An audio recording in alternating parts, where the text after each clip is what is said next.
असलामुअलैकुम जी।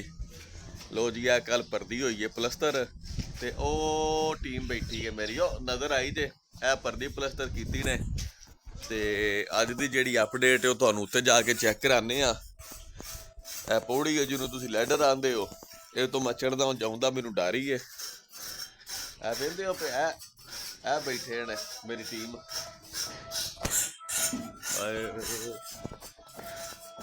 ओ मैं डिग ना पवां।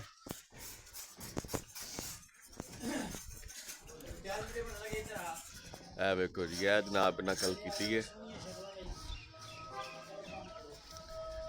ਇਹ ਥੱਲੇ ਵਾਲੀ ਆ ਜਿਹੜੀ ਧਾਰ ਹੈ ਇਹ ਰਹਿ ਗਈ ਏ ਅੱਜ ਇਹ ਹੋਵੇਗੀ ਜੀ ਪਲਸਤਰ। ਇਹ ਵੇਖੋ ਜੀ ਉਹ ਉਧਰ ਸਫਾਈਆਂ ਲੱਗ ਰਹੀਆਂ ਨੇ ਤੇ ਤਿਆਰੀਆਂ ਹੋ ਰਹੀਆਂ ਨੇ ਇਹਦੀਆਂ ਅੱਜ ਇਹਨਾਂ ਨੇ ਕਰ ਦੇਣੀ ਹੈ। ਤੇ ਉਹ ਸਬਜ਼ ਪਰਿੰਦਾ ਜਿਹੜਾ ਅੱਜ ਬਣ ਕੇ ਆਏ ਆ ਤੋਤਾ ਉਹ ਅੰਦਰ ਕੀ ਪੈ ਖੜਕਾਉਂਦਾ ਵਾਲਾ ਉਹ ਤੋਤਿਆ ਬਾਹਰ ਆਵੇਂ ਨਾ।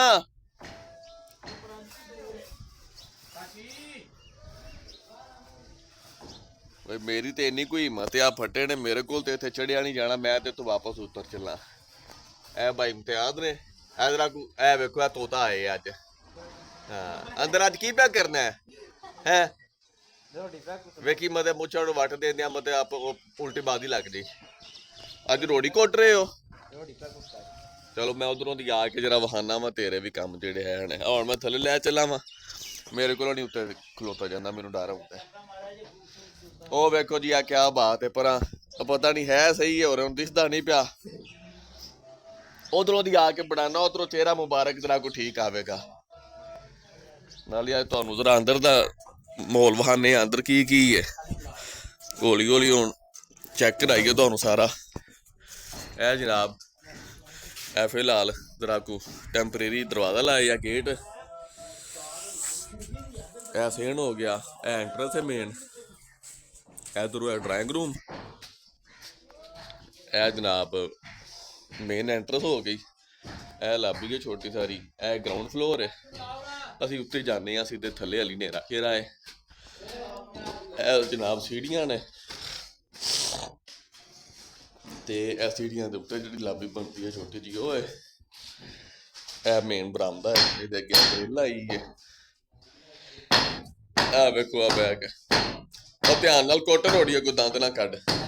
हाँ आ वेखो जरा जोर दी मार है थोड़ी तो पीड़ होंदी है पई कम चोरा या जिथे भी जाए तो ही हथ है कम चोरी बस एक ही मिशन है जिंदगी का।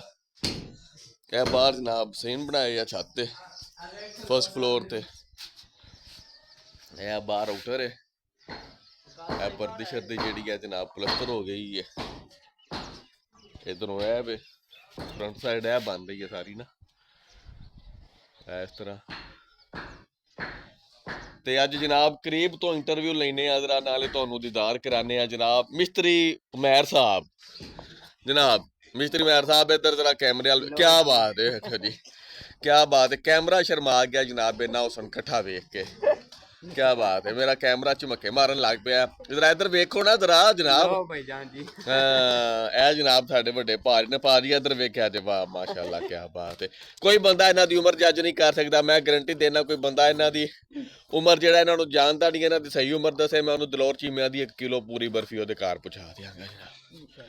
कोई बंदा इन्हां दी उम्र जेड़ा बंदा मैनूं सही दसे दा एग्जैक्ट ओनू यकीन करो 1 किलो बर्फी ओनू लभेगी 55 साल जनाब मिस्त्री मैर साहब अज की कर रहे हो तुसी सर? मेरी नज़र तारां ला रहे ने जनाब ए वेखो दरम्यान च इन्हां ने ए की आंदे ने जी इस मसाले नूं इहनूं जनाब उल्टा नाल हो इंज ही रखिया जे इंज नाल दूजे दा कर लो इंज लो जी शक्ल इधर करो हाँ जरा जी मिस्त्री महर जी जरा खूबसूरत शक्ल जरा को काम करन माशाअल्लाह जी। लो जी ये मिस्त्री महर हो ने जेडे महर नगर तो आउंदे ने सवेरे सवेरे इन्नी सर्दी दे विच ठीक है ते बड़िया मुश्किल तरीन धारां ने जिन्हां दे कम इन्हां नूं स्पैशल बुलाया है ये स्पैशल इस काम दे ने ते मास्टर आदमी ने ठीक है इस गल वास्ते कि इन्हां नूं स्पैशल इस काम लई बुलाया है ते ਵੇਖੋ ਜੀ ਚੱਟ ਲਾ ਰਹੇ ਨੇ ਥੱਲੇ, ਬਿਲਕੁਲ ਲਾ ਰਹੇ ਨੇ, ਇਹਨਾਂ ਤੋਂ ਬਗੈਰ ਮੁਕੰਮਲ ਹੁੰਦੀਆਂ ਨਜ਼ਰ ਨਹੀਂ ਸਾਨੂੰ ਆ ਰਹੀ। ਇਹ ਮੁਕੰਮਲ ਨਹੀਂ ਸਨ ਹੁੰਦੀਆਂ ਨੇ।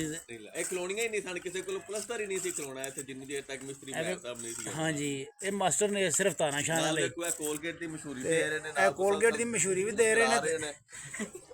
ਹੈਲੋ ਜੀ, ਆ ਵੇਖੋ ਮੁਸਲਸਲ ਨਾਲ ਮਿਸਤਰੀ ਮੈਰ ਸਾਹਿਬ ਮੁਸਕਰਾ ਕੇ ਕੋਲਗੇਟ ਦੀ ਮਸ਼ਹੂਰੀ ਦੇ ਰਹੇ ਨੇ, ਕਹਿ ਰਹੇ ਨੇ ਮੈਂ ਦੰਦਾਂ ਤੇ ਕੋਲਗੇਟ ਇਸਤੇਮਾਲ ਕਰਨਾ ਵਾ। ਇਹ ਭਾਈ ਇਮਤਿਆਜ਼ ਨੇ ਆਪਣੇ, ਕੀ ਬਾਤ ਹੈ ਜਨਾਬ। ਇਮਤਿਆਜ਼ ਸਾਹਿਬ ਠੀਕ ਹੋ? ਕਰੀਏ ਤੇ ਇਹਨੂੰ ਫਿਰ ਤੁਸੀਂ ਅੱਗੇ ਜਾਣਦੇ ਹੋ, ਇਹ ਸਾਡਾ ਸਾਰਿਆਂ ਦਾ ਬਿਲਕੁਲ ਵੀ ਨਾ ਪਿਆਰਾ ਵਿਕਾਸ ਭਾਈ, ਕੀ ਬਾਤ ਹੈ ਜਨਾਬ। ਲੋ ਜੀ, ਇਹ ਫਰੰਟ ਸੀ, ਇਹ ਬਾਹਰ ਖਿੜਕੀ ਰੱਖੀ ਹੈ, ਇਹ ਵਾਲੀ ਤਰ੍ਹਾਂ ਸਫਾਈ ਸ਼ਫਾਈ ਫਿਰ ਮਾਮਲਾਤ ਸਾਰੇ ਤੁਹਾਨੂੰ ਪਤਾ ਹੈ। ਅੰਦਰ ਫਰਸ਼ਾਂ ਦੀ ਤਿਆਰੀ ਹੋ ਰਹੀ ਹੈ, ਦੀਵਾਰਾਂ ਸਾਰੀਆਂ ਛੱਤ ਜਿਹੜੇ ਨੇ ਉਹ ਆਲਰੇਡੀ ਪਲਸਤਰ ਹੋ ਗਏ ਨੇ। ਇਹ ਇੱਕ ਦੀਵਾਰ ਰਹਿ ਗਈ ਹੈ, ਇਹ ਬਾਅਦ ਵਿੱਚ ਹੋਵੇਗੀ। ਇਹ ਜਨਾਬ ਹੈ, ਇੱਕ ਇਹ ਬੈਡਰੂਮ ਹੈ, ਇੱਕ ਉਹ ਬੈਡਰੂਮ ਹੈ, ਉਹ ਪਿੱਛੇ ਛੋਟੀ ਜਿਹੀ ਗਲੀ ਛੱਡੀ ਹੈ ਤੇ ਇਹ ਕਿਚਨ ਹੈ। ਤੇ ਹੁਣ ਵੀਡੀਓ ਕਾਫੀ ਲੰਬੀ ਹੋ ਗਈ ਹੈ ਤੇ ਮੇਰਾ ਖਿਆਲ ਹੈ ਕਿ ਅੱਜ ਇਹਨੂੰ ਇੱਥੇ ਰੋਕਨੇ ਆ। ਮਜ਼ੀਦ ਤਫਸੀਰ ਇਹਨਾਂ ਕਮਰਿਆਂ ਦੇ ਅੰਦਰ ਖੜ ਕੇ ਤੁਹਾਨੂੰ ਫਿਰ ਅਗਲੀ ਵੀਡੀਓ ਦੇ ਵਿੱਚ ਇੰਸ਼ਾਅੱਲਾ ਅਸੀਂ ਜਨਾਬ ਦਿਖਾਵਾਂਗੇ। ਅੱਲਾ ਹਾਫਿਜ਼, ਆਪਣਾ ਖਿਆਲ ਰੱਖਿਆ ਜੀ।